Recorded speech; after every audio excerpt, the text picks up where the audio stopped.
Welcome back to the MMA Museum podcast, folks. And I'm Miguel Dorati here.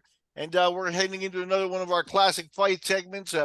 One of our frequent guests here on the classic fight segment is superfan Genghis, who goes over classic stuff from the 90s, but he's got a depth of knowledge that, we're heading out to Japan for the Bushido shows, and I wanted him to join us.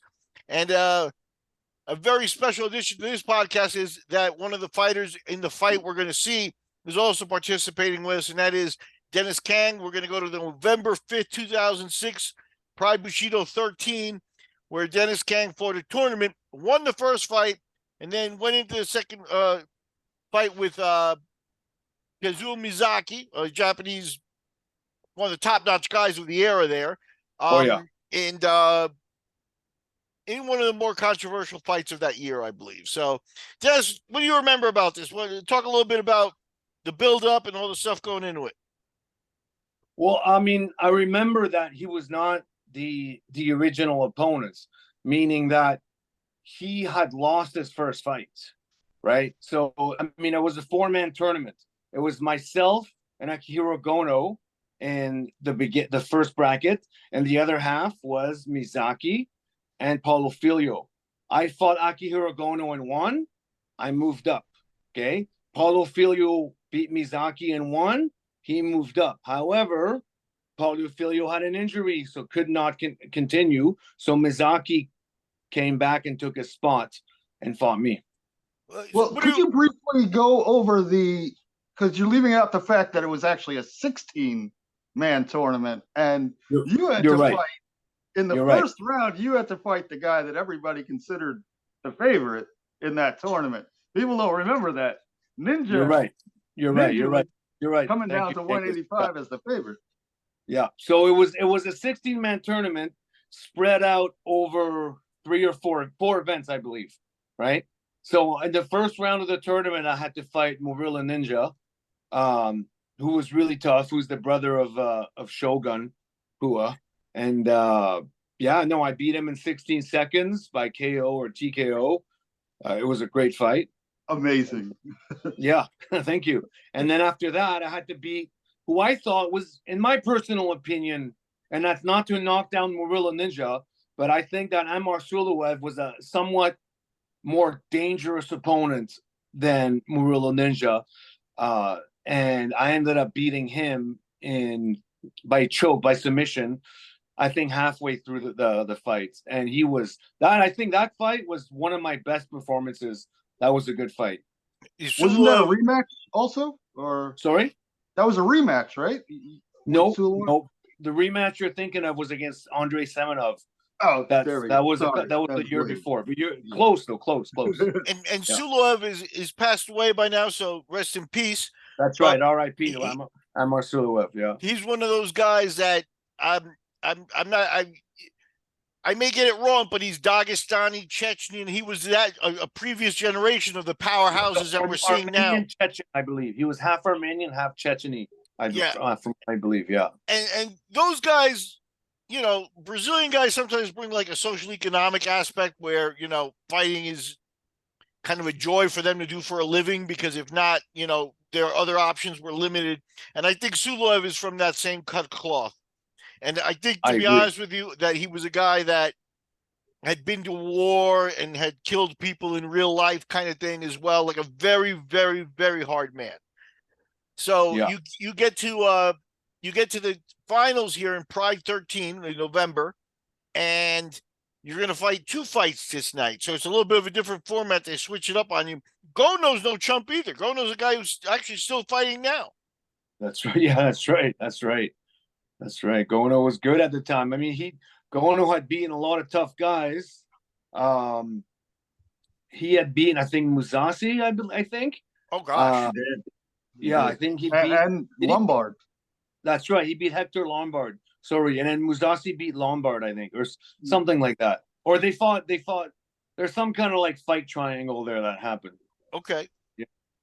I'll tell you, no chumps in this tournament. And that's, I think, one of the things that I want to thank Genghis for bringing up here is, like, just the quality of what Pride was doing back in 2006.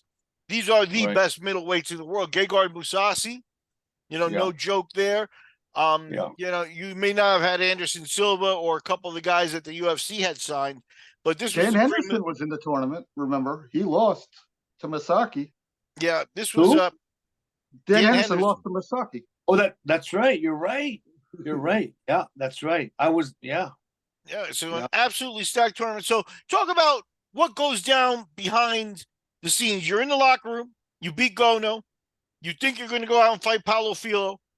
And how does the communication go down that it's going to be Misaki? And do you find out in the ring kind of thing? Or what went on there? So backstage, we realized that it was injured. There was a lot of drama, a lot of going back and forth. What are we going to do? People thought I was going to be out already. I remember Liborio was freaking out because he thought that I was out. Even I could tell Marco that Marcus Suarez was also stressed out. But I looked at them. I said, "Hey guys, I'm fighting no matter what. I'm going in there."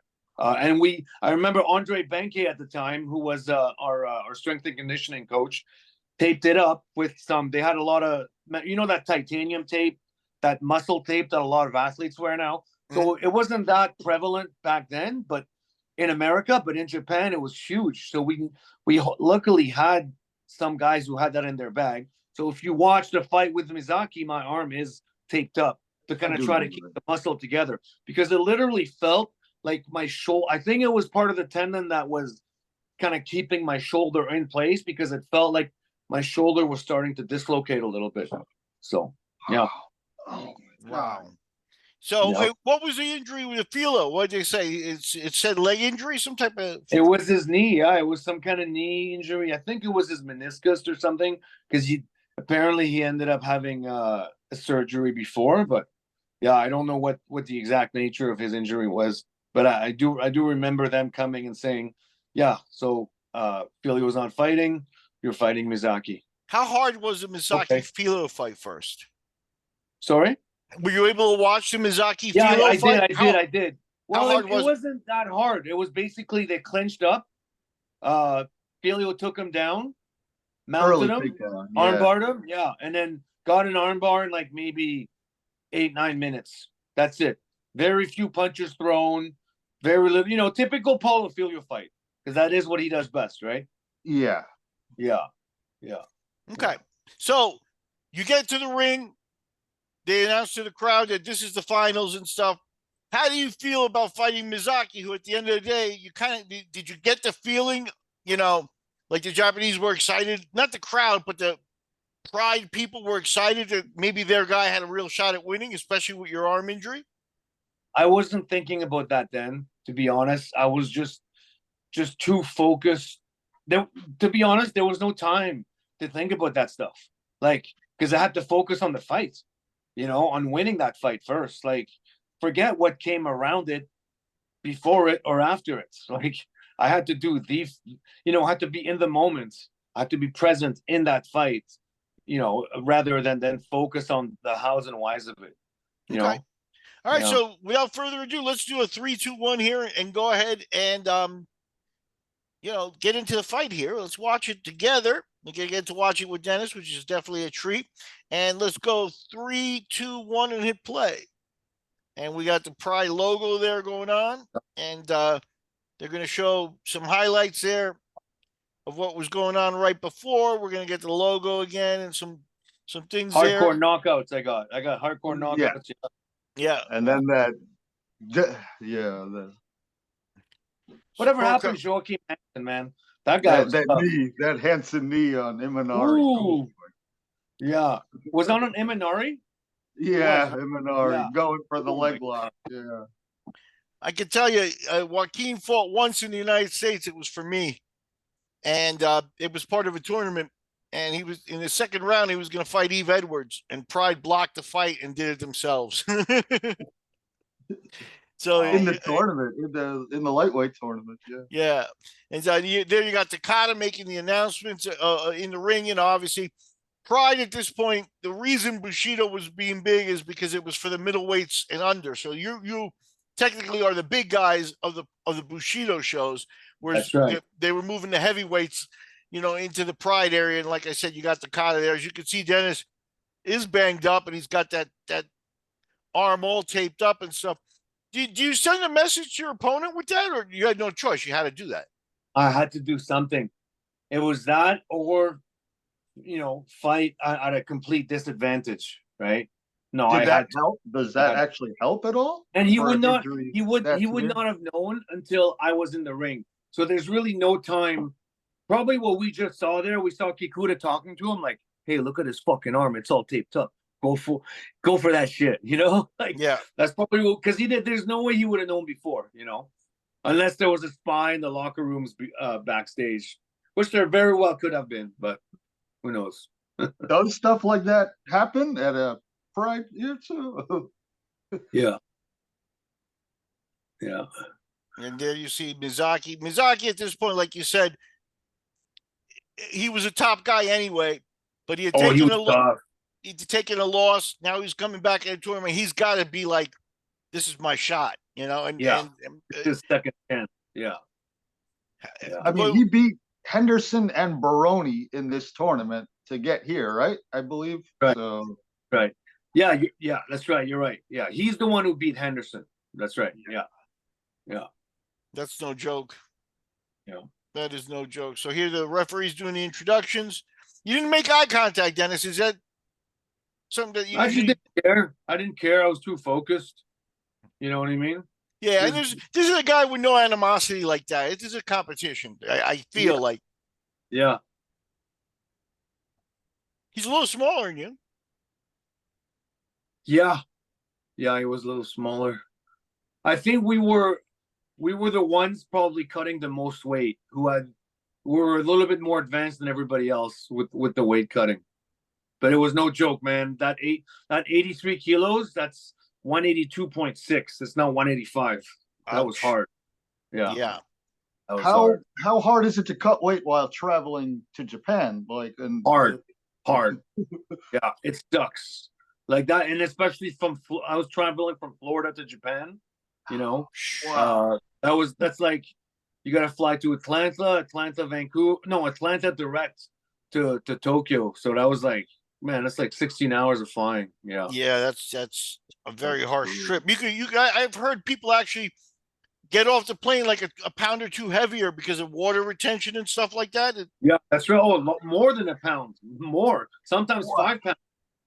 See, he's trying to throw me here. See, he tried to throw me again. My foot got luckily caught on the ropes. Yeah, and then he kneed me in the groin. That's why I'm kind of, playing it up. He didn't really hurt me, but I was just being smart. But yeah, he's got a judo background, Misaki, right? So yeah. My plan for this fight, our plan was, see, that's the throw right there in question. And then cut a little bit high. But my plan was to, take him down and beat him on the ground, really. Just at this point, you got who's in your corner with you? You said Laborio? Yeah, Laborio, Marcus Suarez, Muhammad Awali. Yeah. And I think Bahumpa. Bahumpa may not have been in the corner, but he was backstage. Yeah. You got some elite jiu-jitsu guys for sure. So okay. Muhammad Awali's a well respected striking coach. Now, are you feeling it every time you throw that right hand? Like, are you feeling that muscle every time you throw that right hand? No. This is what I'm feeling, okay? When I'm bouncing up and down, every time I'm bouncing up and down, I can feel it kind of nudge out of place a little bit. Yeah. Yeah. And then here I take him down. Yeah. There you go. Now, is that the kind of thing where, like, during the fight, obviously, they talk about adrenaline? Adrenaline's getting you by on the arm, and then you felt it afterwards? It was real bad? Or is that part of the experience here? Where what, sorry? Like, the adrenaline, you're not feeling the arm painful right now, but, like, an hour after the fight, was it killing you? It wasn't that painful, to be honest. It was hurting a little bit. I could feel something was wrong, but it was more the shoulder being loose. I don't know if you've ever dislocated your shoulder, but it just didn't feel stable. Like it popped in. Because I've dislocated my other shoulder, so I know I knew what I was feeling. Okay. Yeah. See, Mizaki's doing a good job of defending on the ground here, but I'm trying to lay on top of him, and Well, you're being active. You're not yeah, sitting on the arm. And the thing is, no, basically he's got a closed guard. So He's just hoping for the stand up. Yeah. yeah. He's not known as a guard player, yeah. So at one point he does. Well, you'll see. He does kind of goes for a loose triangle attempt, but it's hard. Now I noticed he's doing the heels to the kidneys. I thought those were illegal in Pride from the guard. I don't think so. They didn't hurt though. I don't even remember feeling them. Yeah. Okay. Yeah. Oh, Very there's some good. interesting. Yeah. At this point, do you feel like, okay, I got maybe a little bit of a low blow. They're not going to take a point away or anything like that, but I'm on top. I've been throwing punches. I've been active. I haven't been playing on the injury. You got to think I'm winning this round, right? Yeah, but I'll tell you one thing. I was starting to get tired already. I was starting to get fatigued. I think but I mean, I was pushing it, but it was starting to creep up. You know what I mean? You're now a side mount, throwing knees. Yeah. That's probably the most. But I'm feeling the first fights. Like, people don't realize how hard it is to fight 2 times in one night. And the right arm was a little bit weaker, but I'm still feeling good here. I'm still in the game. My mind is still in there. I want to control him. Yeah, I remember Misaki was real, like, slippery, like a fish on the ground. It was hard to control. You think he had cream on or lotion? I don't think so. No. Okay. I mean, I fought one guy who was lotioned up before, and I could smell it. I could see foam bubbles coming out of his armpit, but not Misaki was creamed up. No, I don't think so. I remember Suloev's team one time in Russia used Tiger Balm because you that you can't hide that smell. Yeah. He used Tiger Balm? Really? Yeah. Him and Zensov. If you remember their big heavyweight Zensov. Oh yeah. Where did he put it? Yeah, I remember Roman Zensov. Zensov expected to be on top with I forget who he fought, but he put it on himself on his ribs so that the other guy would get it on his legs when he wrapped him up. Wow. And there was I made him take him off. I made him take it off, as much as it could be done. And I'm not sure he totally listened to me. Yeah. Dennis, there were a lot of. I was a big on Sherdog back then, and yeah, I know most of us weren't even sure if you were going to make it to this fight because of the tragedy that occurred between the quarters and the semifinals. I don't know how did that affect everything, the training. It affected a lot. Like, I'll tell you one thing. This was November 5th.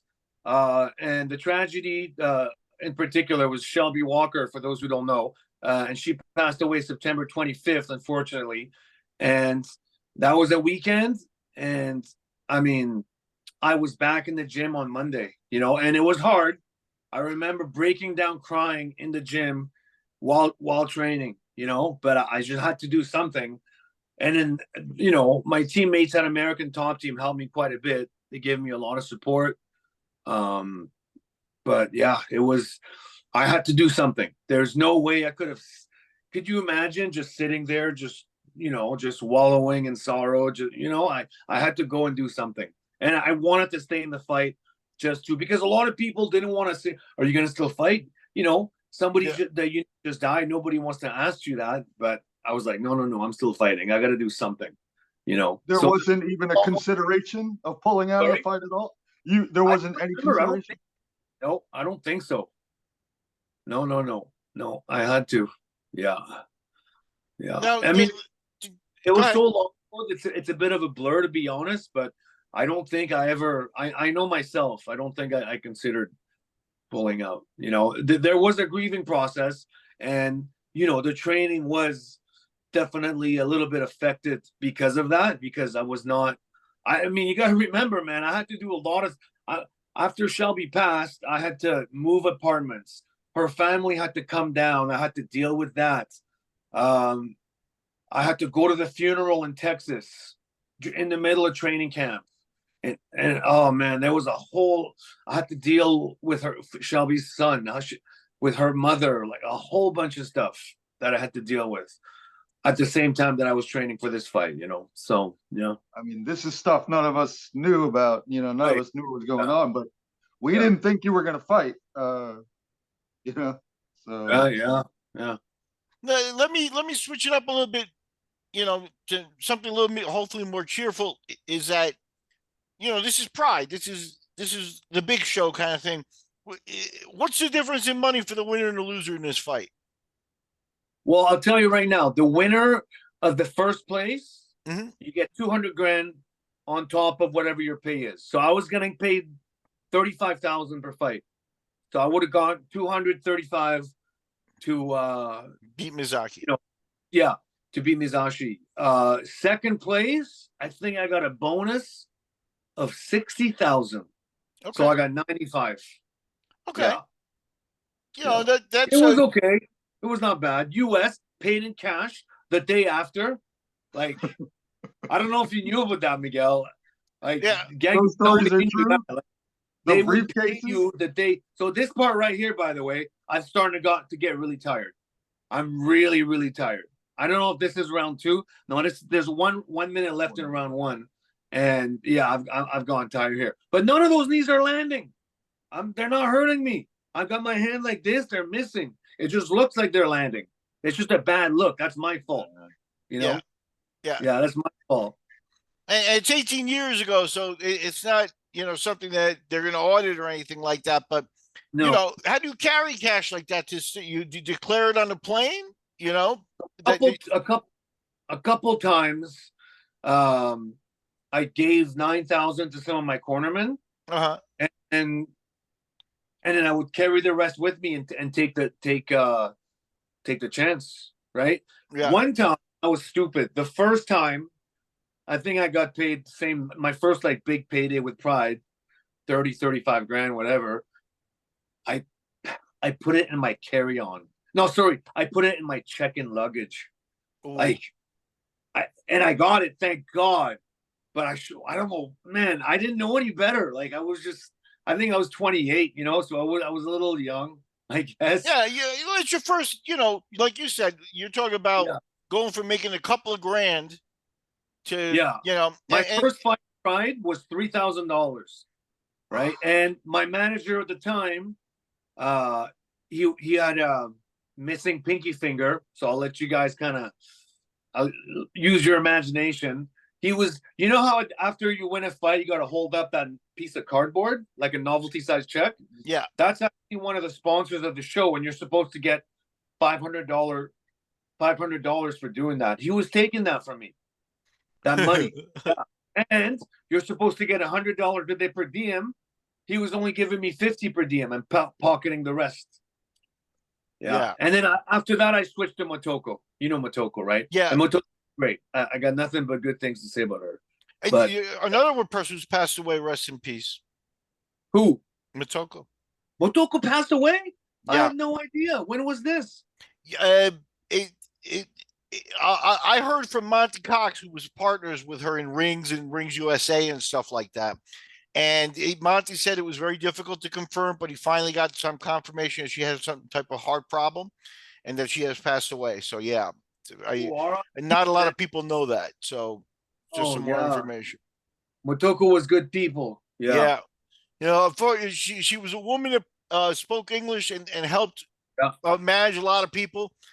She's also very dominated sports in a very male-dominated country, in a very male-dominated industry, you know. Yeah, and you know, and not only that, but she wasn't a huge, you know, woman either. She was a little thing. Yeah. And at one point, Akira Maeda, mad at her, kicked her in an airport.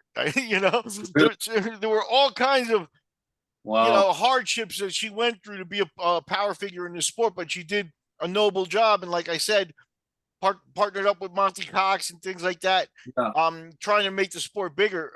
You know, well, it's obviously trying to make some money too, but She goes down as one of the good guys over there, or the good people over there. That's right. That's right. She was, yeah. But I just took Misaki down here. So here right I'm now, like, I don't understand okay, how he possibly won this decision. I mean, sorry. Right now, I don't understand how he possibly won this decision. You've been controlling the entire little fight. turnaround that happens. I think right now I'm winning also. You know, and in my sure. head, I'm like, yes, I'm gonna get this. I'm gonna get this. Right. But we gotta remember, we started talking. We didn't see me in between the rounds. In between the rounds, it's probably the closest I have been to death. I was so tired, and I if they would have said, Dennis, you want to stop? I probably would have said, yeah, let's stop. But I just kept going. Liborio motivated me. He said, you got to go. You got to do this for Shelby. You got to go. You got to fight. And I was like, okay, let's go. Let's go. Let's do this. But, man, I was tired. I was very, very drained. And I'll tell you something else after the fight. But you'll see, yeah. So here they stood us up. Now I'm really tired. You know, I'm trying to play it off because he just hit me. But, see, I'm taking sloppy shots. I think this is one of the things that loses me the fight right here, unfortunately. Yeah. They're not even landing, though. That's the thing. Look, they're glancing off my – look at that. Look. And they look like they're more for show, too. They're not like, Coleman knees. Yeah. Yeah. Absolutely. Like, I'm still slugging with him on this right here. He caught my kick and got me off balance. And it dropped. It looked like a knockdown. Yeah. Motherfucker. Yeah, anyways, I'm kidding. I'm not kidding. It was a good fight. It was a good fight. Yeah. Yeah. Yeah, no, the Japanese, when they come, they're not guys that are going to be cheaters or anything like that. But, no. But when they're the top level guys, the heart that they bring, that never say die attitude, is hard to deal with. He's putting pressure on you at this point after you pressured him most of the fight. So you're right. You're right. You're pretty active with the guard there, though, too. And so. you watch. We stand up again. You watch right here. Watch what happens. I do something. There's a couple other moments here that I have that we have. Watch. Yeah. Look. No, not here. Almost. Just wait. American Top Team, baby. Almost. BJJ. At the time, it was more BJJ based, right? Yeah. More wrestling based. Oh, man. The way I felt then, I was so tired. I'm laughing. It's humorous, but hey, no, but like he may not be hitting you hard. The knees may have been more for show, but he's making it look good. He's eating up the clock, right? Yeah, and he's doing judge work. That's right. Exactly. Yeah. Oh, wow! This right here, I almost get him in. That's in. Ouch! Oh my god! Good job avoiding the stump. That was a catch. That counted as a catch. Yeah. Now watch. It's still not over. It's still not over. Just wait. See, this is. I should not have stayed here. You know what? After this fight, we drilled this position to death with Liborio. For like 2 months, we went over it. We brought in wrestlers. And now, and then now I make sure my students are very good in this position, to be honest. I don't want my students to, make the same mistakes that I did. Because I should not be resting here. I should be walking forward, trying to grab his leg, trying to get my knees under my chest, or fighting, or do this. This is what I should be doing. I should have done it earlier. Right? Wow. That little, it's called a hip out. Yeah. But now look how weak my punches are. I'm so tired. Right? Oh, there you. Oh, yeah. Okay. I'm getting excited here, just so you know. There's only about 20 seconds left, just so you know right now. Yeah. You're bouncing back and forth, but I got to tell you, he looks a little crisper. A little bit. Yeah, no, he's not as tired as I am. I'm dead here. I'm literally, I won't lie. I am dead. Well, he had a much easier first round fight. Yeah, he did. He fought only 10 minutes. I fought 15, right? Yeah. Yeah. And you had a lot. Look, that mental baggage that you told us about. Thank you for sharing that with the fans here as well. But you can't quantify that. There's no way. Right. And also, he didn't have that jet lag. That jet lag is real. Yeah. How many days were you there before? Only like 4 days before. Yeah. That's not enough. I think if the fight's on a Saturday, you leave on like a Monday or Tuesday. So you get there the Wednesday, and then you got 2-3 days to acclimatize. That's it. Yeah. It's not enough. It's not enough at all. Like most fighters do it like 2 weeks in advance now in UFC or boxing, you know? Yep. Are you confident you won that at that point when you're raising your hands, or are you thinking I got to do this for the judges? No, I was trying to do it for the judges. I can't remember, to be honest. Okay. I can't remember. That's cool. I appreciate that. Yeah, I can't remember. But I mean, I knew I had to do it anyways. Yeah. So I think my cornermen were telling me that I won it. They're acting like they're celebrating. Yeah. We thought you won. Yeah, he did some activity. I do think that with some of the submissions, I do think earlier on the fight that you did more damage and stuff. But yeah, this may have been. But here's the thing. Here's the thing. What is the point of having an alternate fight with Mousasi? I think it was Mousasi and Lombard. Right. Yeah. And I did end up fighting Mousasi like 3 years later, but I think that night I could have beaten Mousasi. Right? He was much younger. He was a different person, and he had a 15-minute fight also. So who knows? Who knows? Yeah. Here's what I wanted to tell you guys earlier. After the fight, I was so dehydrated, so tired, that I went to the bathroom, and my urine was brown. I was so dehydrated. Like my kidneys were just like. I think Frank Mir described having the same symptoms, and he called it rhombodylisis. I don't know. So he had a scientific name for it. But it's apparently when your body's literally eating itself, like because it's not getting enough nutrients. Because that weight cut, I'm telling you, that weight cut was real, and 2 fights in one night.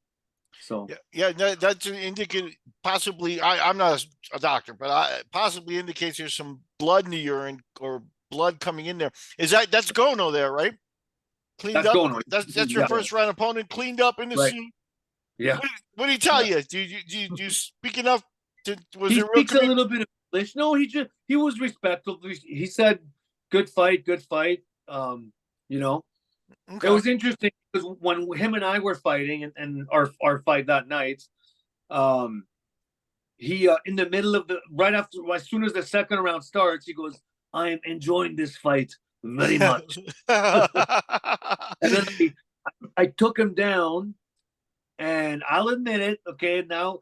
Statute of limitation. I was trying to sneak in a little bit of headbutts that the ref couldn't see, and he starts swearing at me in English. Fucker. Yeah, no, like I said, this is a guy that's is now 50 or in that neighborhood and still competing competing. So definitely was up. I took him very seriously. Does waiting while he's taking that long entrance, does that affect you at all mentally? No, not at all. Not a lot. You know what? A lot of people have asked me that question, but it didn't. I didn't care at all. And a lot of people were making that assumption before the fight. Also, is that going to play into? And I was like, I don't know. It's never happened to me. Honestly, I've never fought anybody who does that, but it didn't do anything. And it wasn't that long. It was like 10 minutes. But you had to come out first, then wait in the ring while he did that. Yeah. No, but it didn't really. Honestly, it was kind of cool to watch. I loved them. I love those entrances. Yeah. So this is why I want to have Denis on there because and thank you to Genghis too for the questions, bringing up some real historic material with the tournament and also with the personal stuff going on. That's why Genghis is a guest. He's already proven himself, but you can't. We've had one previous fighter join us, and watching a fight with the fighter changes the whole thing. You can't describe the insight. You can't make up the insight, even if you've heard it from a second. Like Denis may have told me some stories. I could have shared some of those stories. It was just not the same. The emotion, everything going on. So Denis, I want to thank you so much for joining us. I think we've got a classic segment here. A classic fight that we got to watch. And I believe this is our first Pride Bushido fight, Genghis, that we got to watch. So, by the way, that was a 300,000 or 3 million check. So it was 30 grand that I got as a bonus, not 60. Okay, my bad. Okay, no problem. So yep. So Denis, we're gonna try to have you back on. 50 fight career, so many things on there, and so many other classic fights that we'll be able to talk about. So you're definitely going to be invited back and stuff. Win, huh? Yeah, we'll get you. We'll get there's plenty of those, so we'll be okay. We'll be okay. But Dennis, thank you so much. I'm going to go ahead and shut down the problem, recording. Miguel. Thank you,